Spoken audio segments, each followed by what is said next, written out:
என்னது ஆனா நாளை காலை 11 மணிக்கு நீங்க வளசரவாக்கல் காவல் நிலையத்துல ஆஜராகணும்னு சொல்லி உங்க வீட்டுல 11 கண்டிஷன்ஸோடைய சம்மன் ஒட்டப்பட்டிருக்கு.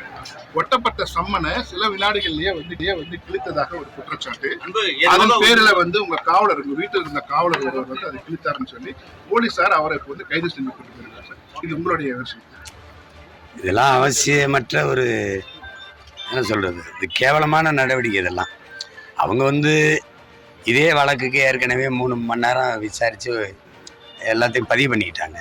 அப்புறம் திருப்பி அதே வழக்கு தான், அப்புறம் திருப்பி அதே தான் பேசணும். அவங்களுக்கு வந்து இதில் திரும்ப திரும்ப பேசி இதை என்னைக்கு அசிங்கப்படுத்தலான்னு நினைக்கிறதுக்காக செய்கிறாங்க.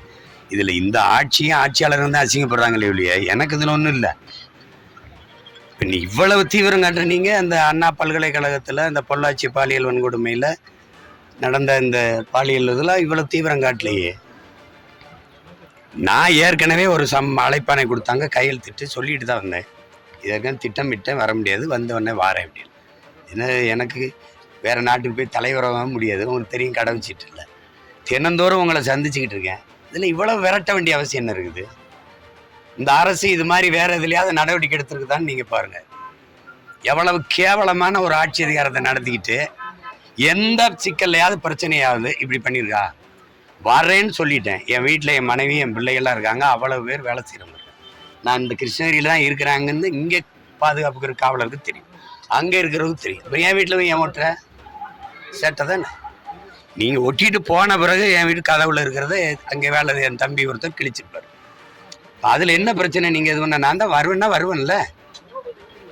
ஏற்கனவே வந்து உங்களுக்கு முன்னாடி நீங்கள் விசாரித்ததுக்கு பதில் சொன்னவன் தானே. நான் வராமல் போயிடுவேன்னா இவ்வளோ பெரிய வேலை செய்கிறவன் இல்லை உங்களை மாதிரி பயந்து ஓடிக்கிற கோலைகளா இல்லை என்ன? நான் வருவேன்னு சொன்னேன். அப்புறம் ஏன் இந்த வேலையை செய்கிறீங்க நீங்கள்? இதனால் நான் அசிங்கப்பட்டுருவேன் நினைக்கிறீங்களா இல்லை நீங்கள் அசிங்கப்படுறீங்களா? இதை பார்க்குறவங்க முடிவு பண்ணிட்டோம். எங்கே போகிறேன், நான் இங்கே தான் இருக்கேன், வர்றேன்னு சொன்னேன். நாளைக்கு இல்லை, நாளை மறுநாள் வருவேன். நாளைக்கே வந்தாலும் வர முடியாது. என்ன பண்ணுவேன் நீ? இப்போ என்ன பண்ணுவேன் நீ? திருப்பி வைப்பேன், நீ அதையே தான் பேசுவேன்.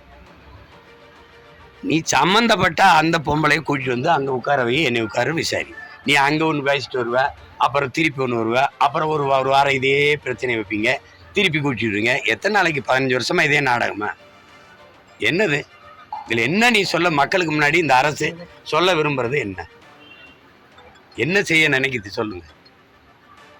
நான் திருப்பி நீங்கள் முதல்ல விசாரிச்ச அதே தான் திருப்பி அதே தான் சொல்லுவேன். விசாரிக்கவே இல்லை, நீங்களே முடிவு பண்ணிக்கிறீங்க இதுதான் நடந்திருக்குது, இது போயிருக்குதுன்ட்டு. இது எந்த மாதிரியான தீர்ப்புகள், எந்த மாதிரியான விசாரணைகள்? இதில் என்ன இப்போ என்ன செய்யணும்னு நினைக்கிறீங்க? நீங்கள் ஏதும் செய்ய முடியாது. நீங்கள் சும்மா இப்படி போட்டு இப்படி அசிங்கப்படுத்தி நீங்கள் இவ்வளோ நேரம் ஒரு கேள்வி கேட்க நான் ஒரு பதில் சொல்ல, இது மாதிரி தான் செய்யலாம். இதுக்கெல்லாம் அஞ்சுறவனோ, இதுக்கு என்ன சொல்கிறது, இதுக்கு பயந்து ஓடுற ஆளோ நான் கிடையாது. வருவேன். நாளைக்கு 11 மணிக்கு தான் வந்தாகணும், வர முடியாது. ஒன்றால் முடிஞ்சதை பாரு. குறிப்பாக இந்த காலமாக நடக்கக்கூடிய ஒரு வழக்கு ஒன்றும் வழக்கு இல்லைங்க, வழக்கை நான் தான் போட்டேன். போயிருங்க, வழக்கு இல்லை. அது சும்மா அவ்வப்போது அவதூறா ஒரு புகார். அந்த அம்மா திமுக ஆட்சிக்கு வரும்போது வரும். அம்மையார் ஜெயலலிதா 10 ஆண்டுகள் ஐயா எடப்பாடியெல்லாம் ஆட்சியில் இருந்தபோது ஏன் வரல? இவங்க வரும்போது வருவாங்க, குறிப்பாக தேர்தல் வரும்போது வரும். என்னை சமாளிக்க முடியலன்னு அந்த அம்மாவை கூட்டி வந்து நிறுத்திடுவாங்க. இப்போ பெரியார் வாங்கின அடியில் இவங்களுக்கு என்ன பண்ணுறேன்னு தெரியல, என்னை எப்படி சமாளிக்கன்னு தெரியாமல் மறுபடியும் இந்த பொம்பளை கூட்டி வந்து, அது நான் தான் வழக்கு போட்டேன். இது ஒன்றும் இல்லாத வழக்கு, இதை அழிச்சு விடுங்கன்ட்டு. அங்கே இருந்த ஒரு மகான் அவர் வந்து இதில் வந்து இல்லை, விசாரிக்க வேண்டும், விசாரிச்சுட்டுல தீர்ப்பு எழுதணும். இதெல்லாம் நடந்திருக்குன்னு சொல்லிட்டு தீர்ப்பு எழுதுனா விசாரணை எப்படி நடக்கும்? எந்த மாதிரி நாடு, எந்த மாதிரி சட்டங்கள், எந்த மாதிரி மன்றங்கள், எந்த மாதிரி நீதிகள்ங்கிறத நீங்கள் தான் பார்க்கணும். விசாரிக்கணும். விசாரித்து அவங்க தரப்பில் இருக்கிற புகார் கொடுத்துருக்க குற்றச்சாட்டுகளுக்கு சான்று கேட்கணும். அதெல்லாம் சான்றுபடி நிரூபித்த பிறகு தான் இது குற்றம் நடந்திருக்கா இல்லையான்னு முடிவுக்கு வரணும். நீங்கள் அது எதுவுமே செய்யாமல் நினைக்கும் போதெல்லாம் அந்த பொம்பளை கூட்டி வர வேண்டியது, இது பண்ணுறது, என்னை சமாளிக்க முடியலன்னா இப்படி ஒரு நாடகத்தை போட வேண்டியது. நானும் இந்த நாடகத்தை பார்க்கத்தான் போகிறேன். இது என்ன நடக்குதுன்னு பார்க்கத்தான் போகிறேன், நீங்களும் பார்க்கத்தான் போகிறீங்க. நாளைக்கு தருமபுரியில் கலந்தாய்வு. நான் வருவேன்.